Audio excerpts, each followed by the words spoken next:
So thanks for joining. So Jenna Butler, Dr. Jenna Butler, already told us that she has a PhD in microbiology and is now working as a senior software engineer at Microsoft. And you also work as you were telling us, as an adjunct professor at Bellevue College, teaching cancer biology. And your specialties include software development, teaching communication, analysis of algorithms, bioinformatics, dealing with ambiguity, and motivational speaking. And you were also recently selected as one of the top 150 Canadian women in STEM. So, wow. Way to go. Canada. Oh, yeah. And a coup for Canada, too. And so I invited you here because of your great research that you did with the diary study at Microsoft during the pandemic. And as a class, we did read your paper, and came up with a set of questions. And so I'm going to go through those. And before I go to the student questions, I just wanted to ask you a little bit about why you used a diary study for your study. Like, what led you to that choice? I don't know that this is such a great answer, but when I started it, I didn't really know what I was doing. So I have been working studying like the productivity of people within the office organization. And so we just got an email on Wednesday saying like, don't come in tomorrow. We're going to be home for at least 2 weeks. And I kind of had a feeling that it might not be just 2 weeks. And so my first thought was, oh, we need to know how people are doing. Like, I can't go into work every day and ask them anymore, and I can't observe them. So I need a way to ask. And so I thought, well, I'll just send out a survey they can do every night so that I can keep tabs on how people are doing. And then it turned out this had an official title and was like a legit form of research. So it was just me like really wanting to hear how people were doing every day. And I also wanted to, this was sort of sneaky, but my hope was to force people to reflect on gratitude each day. I was really concerned about the mental health impacts of the pandemic. And we knew like from existing research that even just saying what you were grateful for could help. So I thought if we do this nightly and we make that a required field, it's a way to kind of force people into gratitude reflection. Mm-hmm. Well, I think your intuition is really good, right? Because you got some really rich data. Yeah, it did turn out better than I expected. And then you ended up leading this huge productivity project at Microsoft too, right? With, I don't know, like 50 or more researchers across the country. 40 plus studies. We just were like 42 studies or so that we kind of oversee and coordinate to make sure we're not, setting the same survey out over and over or answering the same questions repeatedly. There's so many, different things to study that we wanted that higher level of coordination. Great. Well, thank you. I'll go to the student questions now, if I may. And the first few are about the findings that you presented in your paper. And I'll invite Rohit Pudari to ask the first question. Yes. So my question was, were there any geographic factors that influence productivity, such as developers in COVID versed places versus COVID minimal places? Yeah, so we did look at their location and there wasn't anything statistically significant between them. But just from reading the diaries, we saw near the beginning that when India was really hit, we do have developers in India. That was hard. They were in a lockdown at a separate time than we were, I think. But we have most of our developers are in Redmond. So while we had people in Norway, China, India, different parts of America, I don't think there were enough at any of those locations to get statistical significance in any differences. I would imagine that it is true, but we didn't find it. Really good question, though, Rohit. Mm-hmm. Yeah, thank you for that. Alessandra. Yeah. So I'm wondering if you have repeated this study because after 9th month in this situation, probably something more these emotional things may have changed. So do you have any new results for that? Yeah, that's a good question. I actually never stopped it. So I just left it running. I changed it to only ask people Mondays and Fridays, like I only prompt them to enter a response on those days, but some people still choose to do it more. We're down to getting about 50 a week, whereas before I was getting hundreds. And I think it's self-selected down to people who are maybe having a hard time and really like that rhythm of continuing to have someone read it. I'm like 12 weeks behind in the analysis, I think. So I'm trying to stay, because I do it by hand, and we weren't keen on sharing it with anyone else because it's such sensitive data. So I am still looking. Recently, I realized I could start and work backwards. And so now I'm looking at the most recent weeks to see if there are like obvious differences. And I'm actually considering, and I saw your question in the doc and it made me think maybe I should do this. I'm considering doing another push of like, hey, we'd like to check in people who kind of dropped off naturally. You know, do you want to pop back in and give us some fresh data? So it is still ongoing. We do see trends over time. I've got it up to 20 weeks. It's kind of neat. There were little things like when Puget Sound announced that schools would be virtual that week, kids were reported as a challenge a lot more. I think people were kind of thinking, oh my gosh, like, how am I going to do this? And it was just in their brain. And workspace, when we announced that Microsoft announced an additional 4 months of for sure work from home, workspace spiked as a problem that people were having. I think people thought they could get by with the offices they had at the beginning, their home offices. And then once they found out it was going to be like 16 months, they thought, oh, this isn't productive, actually. Like, I need to fix where I'm working. So some things did change as it continued on. Mm-hmm. Yeah, I think it's a great idea to maybe go back and try some of the people that aren't giving you insights. Yeah. Quick check-in, right? Well, and now we have a new reason to encourage them too, because we're coordinating with someone at a university in Australia to build a machine learning model to try to predict and automatically code, because we have 7,000 coded diaries at this point. Cool. So it's like this great data set. Yeah. So I'm hoping to tell them like, there's actually something going to come out of it again. So like, get back on the diary train. Yeah. Well, I hope that works out, because the rest of us doing research could definitely benefit from Yeah, that'd be so great, right? It'd be great for me too. that'd be so good. We'll keep an eye out for that. So thinking a little bit to, well, I mean, we're not there yet, you know, in terms of after the pandemic, but, you know, looking ahead, we have some questions about that, and I'll invite Jonathan Bezo to ask a question about that. Yeah. So my question is, in your talk, you mentioned that people responded positively when asked about whether or not they enjoyed doing the daily reflection. Mhm. And my question is, do you think that this is something that companies should do more often? Asking their employees to spend 5 minutes at the end of each workday to do a little reflection might lend to a lot of employee satisfaction, as they think that management is listening to their concerns, even if there's no action taken. Yeah, actually, I do think that to some degree. And we've seen Teams, the product, is actually releasing this like wellness feature. They're calling it virtual commute, where they check in at the beginning and the end of the day to see how people are doing. And so they've taken a bit of that idea. It's going to be more to help the person interact with work and then detach with work, but similar in concept. And then Microsoft does do a daily pulse, it's called. So each day they send out a like 2-question survey, but you only get it once a quarter. So it's like they constantly get, what would that be, 1/90th of their employees like telling them each day how they're doing, so that they can keep a tab on in general how things are.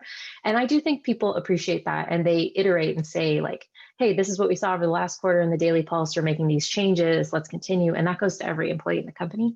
So I think it'd be great. I mean, I think that was wise of them. And yeah, I think it'd be good for other companies to do it, because it does feel nice to know.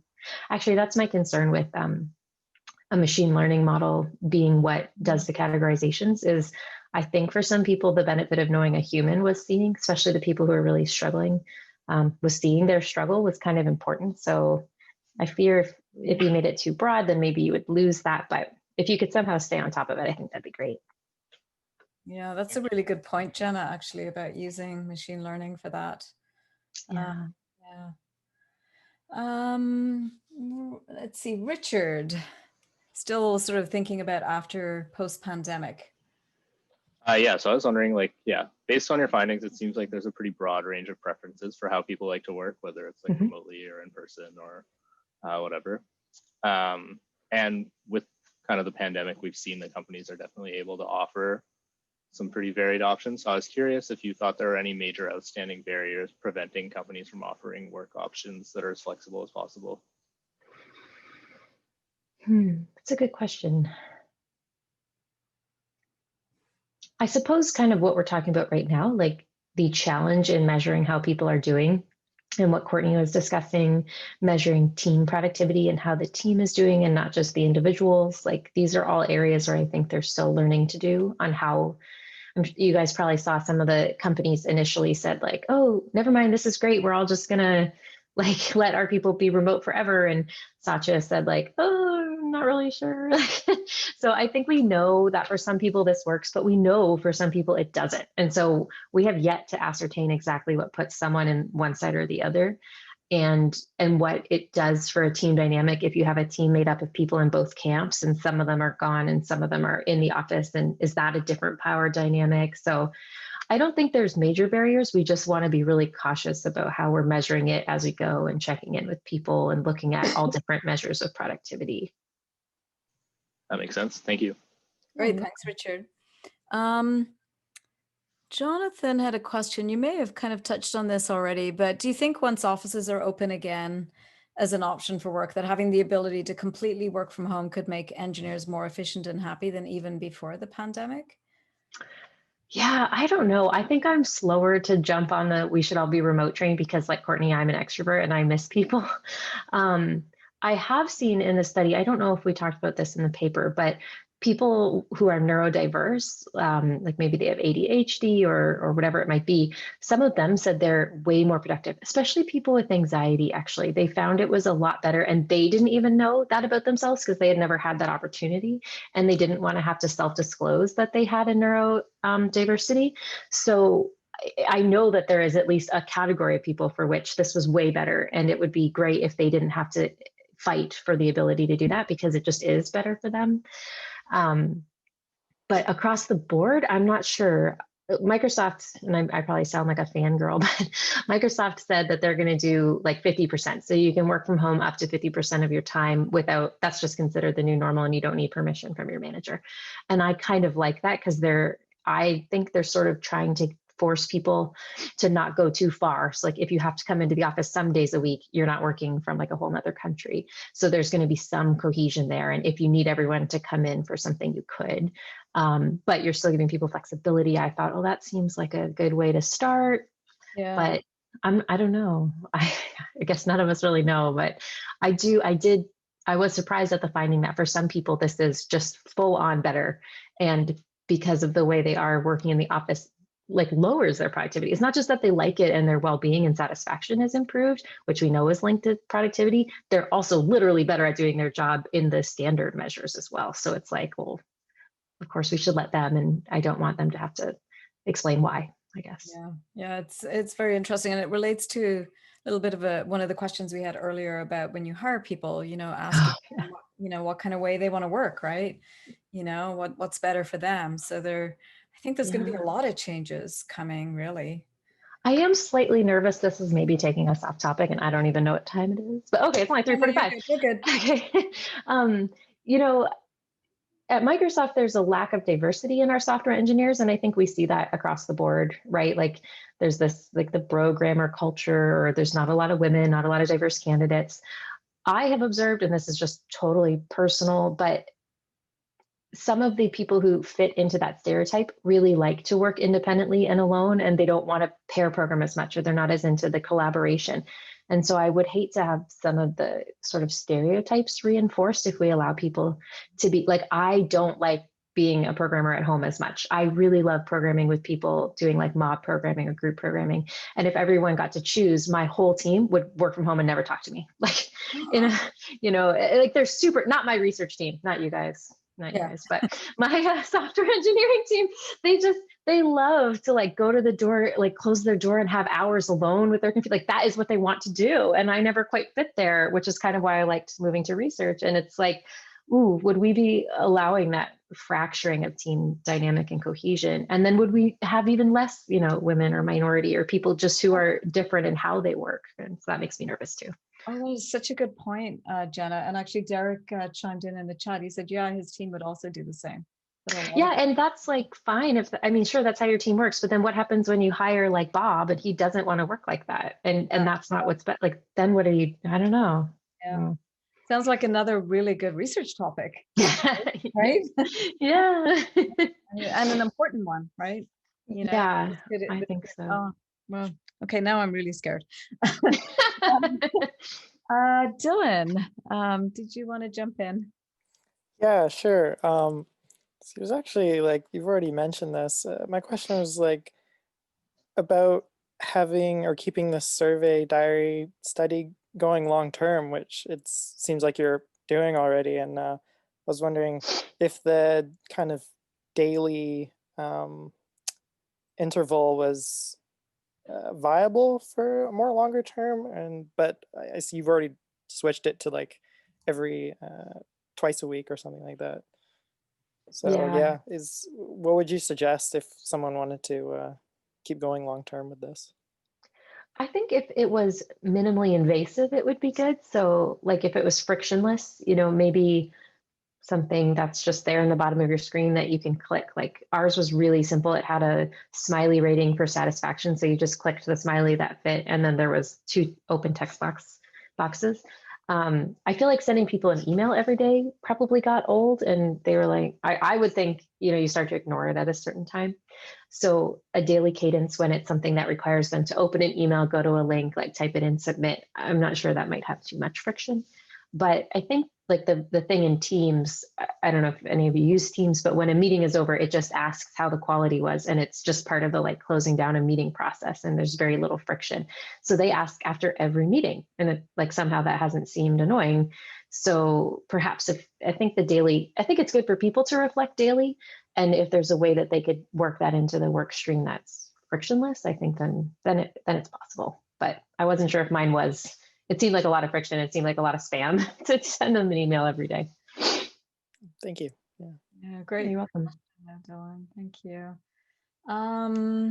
So going a little bit beyond your findings, so changing topic here a little bit with some of our questions. And so some of these were kind of going a bit beyond your findings and sort of asking you a little bit more about what, your insights are.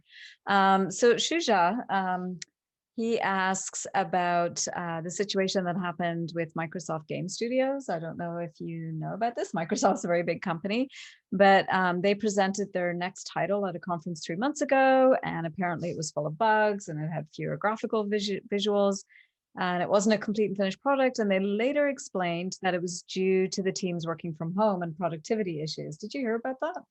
I looked at the links in the doc you shared. Yeah. They said, what's your point of view? Can the software teams have good productivity, even if they are geographically distributed from home in this case? And, maybe there's something sort of unique about the game development teams. I've actually visited them at Microsoft, and they do seem to work a little differently, actually. Yeah. When I saw that, I was surprised that they like full on blamed it on this. Like, well, we're all remote, so I guess it's not going to be as good. That was sort of surprising to me. I actually, if I had to just take a guess, I would have thought that teams that build games might be better remote, because you can do all these fun games. You can like gamify it and be remote and still play games. Like that's one of the benefits of building games. So like digital games. So I was sort of surprised to see that. But I think that I'm having a hard time forming it, because there's certain pieces I think I know of that story that aren't released. So I'm trying to figure out how to answer it. My thinking is this was a global pandemic. It obviously affected lots of people. It is not necessarily the fact that we're working from home, but that we're working during a crisis where, people are getting sick and children out of schools and people are losing their jobs. This put a ton of mental stress on every member of the human race. And so that impacted work greatly. I think that in the future, a world where we are hybrid or remote, where we're not under a pandemic, could potentially be just as productive. And I think that the opportunity with Microsoft Games is to look at what leading indicators we could have seen. So like what metrics could have predicted this kind of thing. Let us know, hey, these elements are suffering when we work remotely, and these are actually benefiting. And so if we can address this side, like we know that creative work and brainstorming is harder remotely.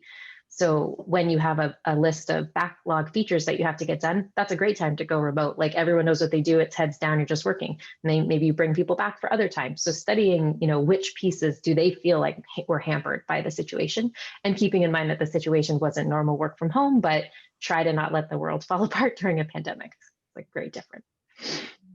Derek had actually something he wanted to chime in about that. He knows a bit more of the backstory, I guess. Yeah, so when I said like a good chunk of my team got reassigned, I was in Activision Central Tech, working on the build system. So one of our largest issues, which they explicitly say, is games have a lot of data. Like the unbuilt files was 2 terabytes, and you'd be moving some pretty hefty numbers around.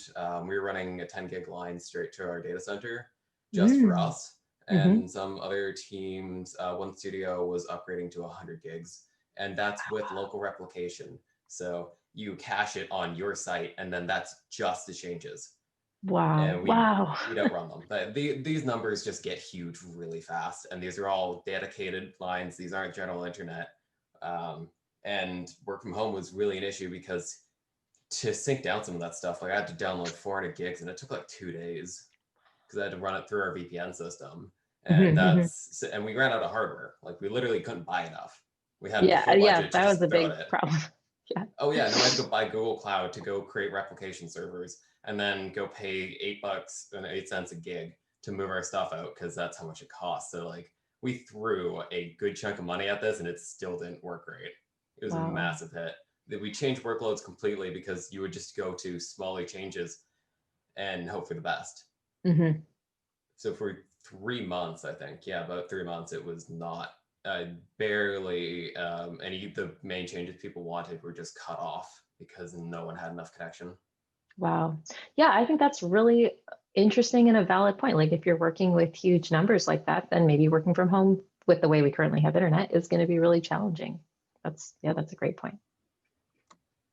All right, thanks, It's getting Derek. better. Yeah, It got better. Good. But you could also, like, if you just see a sun blackout, one of the games came out last week, and that can take down entire networks. So did you answer any surveys when you were working this summer?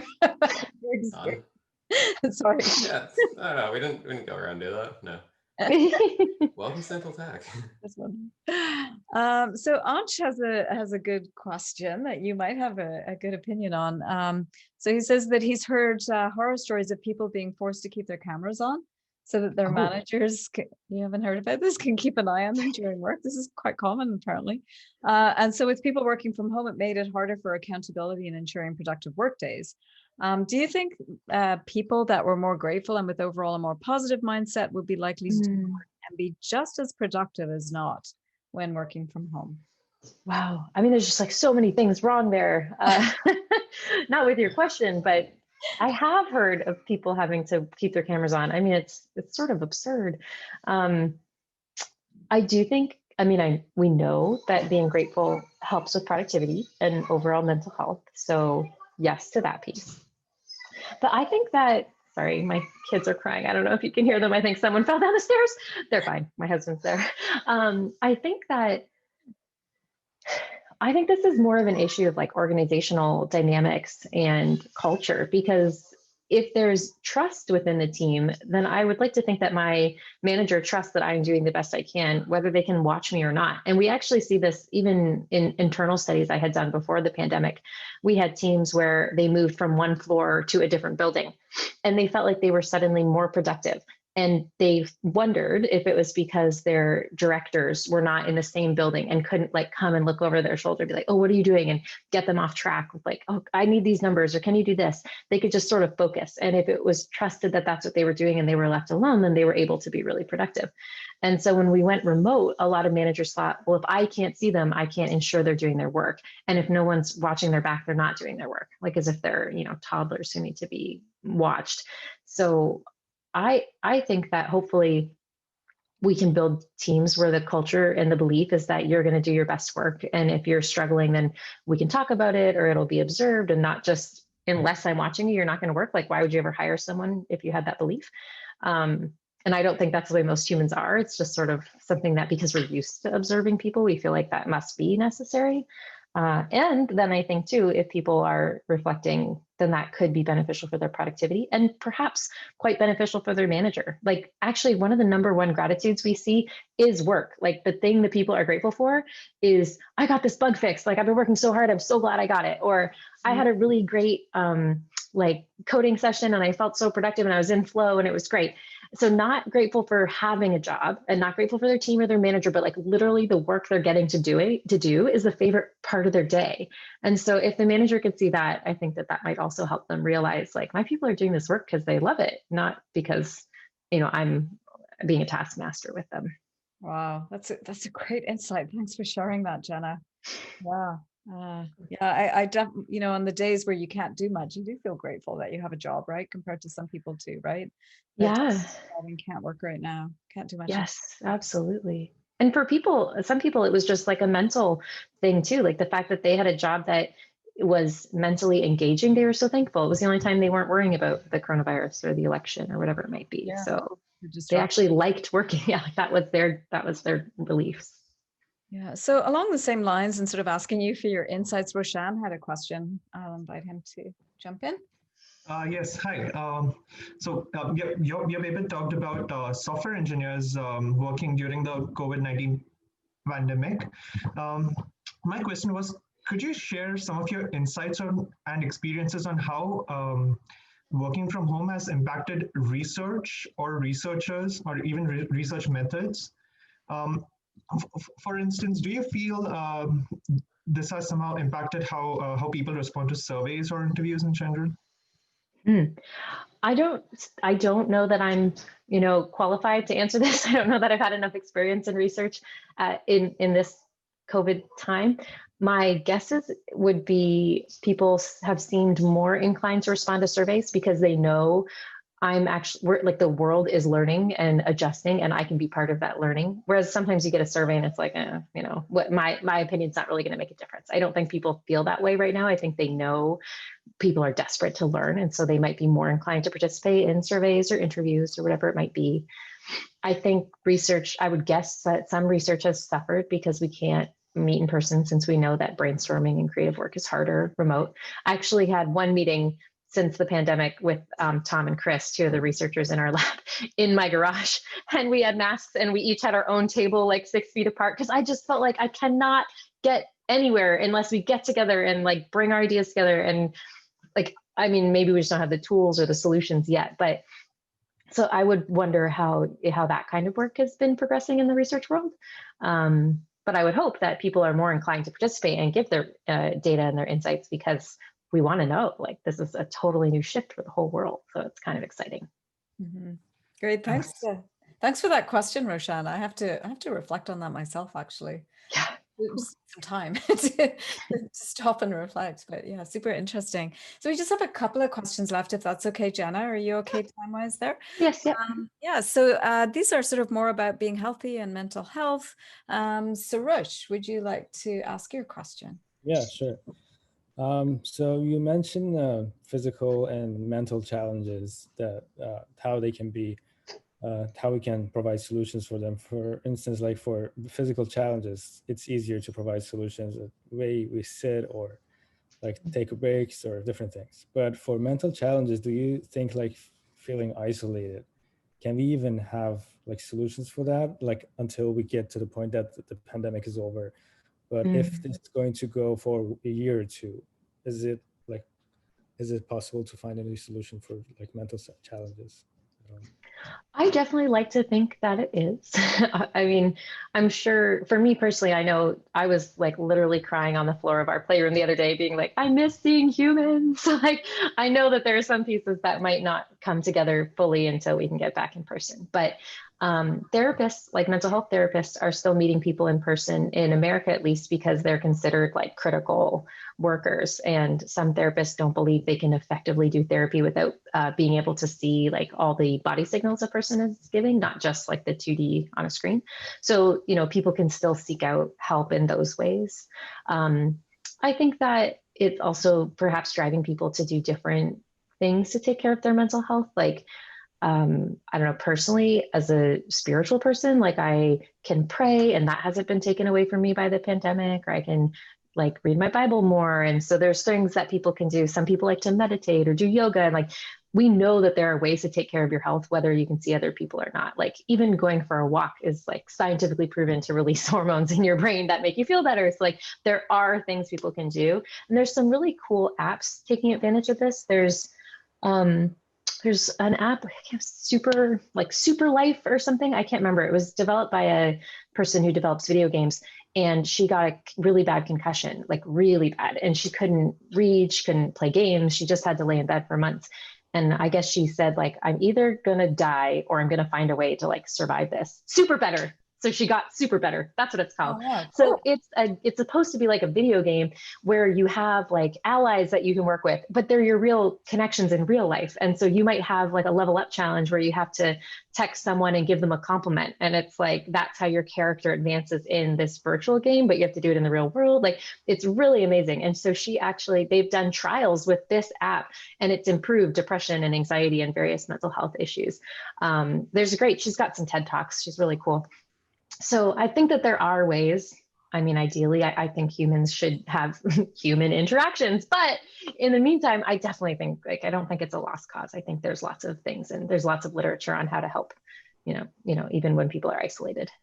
Yeah. Wow. Thank you. Yeah, thanks so much for that question. And Jenna, that's super interesting. I'm going to look that app up for sure. Yeah, Super Better, really fun. Super Better, love it. She has a TED Talk about how we can use video games to change the world. And she has these stats on how many hours people play video games. And she's like, what if the video games were like curing diseases, which some of them are, right? Like folding at home, you can fold proteins. And she said, we just have to change the video game. Apparently there was a study with one video game where you had to use less, like lower your carbon footprint in the video game, but it was in real life. And for 2 years after the trial ended, people were still producing less like carbon energy and stuff. So it was like, it actually affected how they lived. So it's really cool. She thinks that games can change our brain. Is that Jane McGonigal? Yeah, there we go. Yeah, I've seen some of her earlier TED Talks. Yeah. Oh, that's super cool. Thank you for that. Thanks, Suresh. So for our last question, it's still a little on the theme of mental health, but also thinking about meetings. I'll invite Tyler to ask our last question for today. Thank you. Hi, sorry, I had an issue with the microphone there. So my question is about, in the video you spoke about making changes to meetings and making some other changes to the way the workday works in order to try to compensate for the fact that people's mental health has been more tenuous during the pandemic. And I'm curious whether or not you think that what we're seeing is like mental health improvements that would be positive in any context, and we're only sort of seeing them now because of the pandemic is exacerbating any potential mental health issues that people are having, or do you think that these sort of changes are really only effective within the context of the pandemic? That's a good question. I think that some of the changes are only effective, but because they happened naturally when we weren't in the pandemic. So for instance, we had to add the 5-minute buffer between meetings because the way that at least Microsoft worked is we would have physical meetings and you would have to book a room, and each room was only bookable for an hour.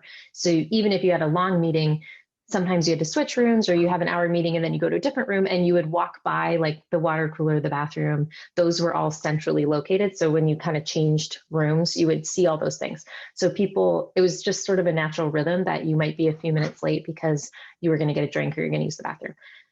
When we switched to online meetings, you could literally like end and just click join instantly. And there was no built-in reason to not be able to do that. So if you're late, you're just late. Like, why are you late? Like, I could see the conference room from the restroom like door. So it'd be like, I'm going in here, I'll see you in a sec, So those solutions were mimicking what we have in the real world.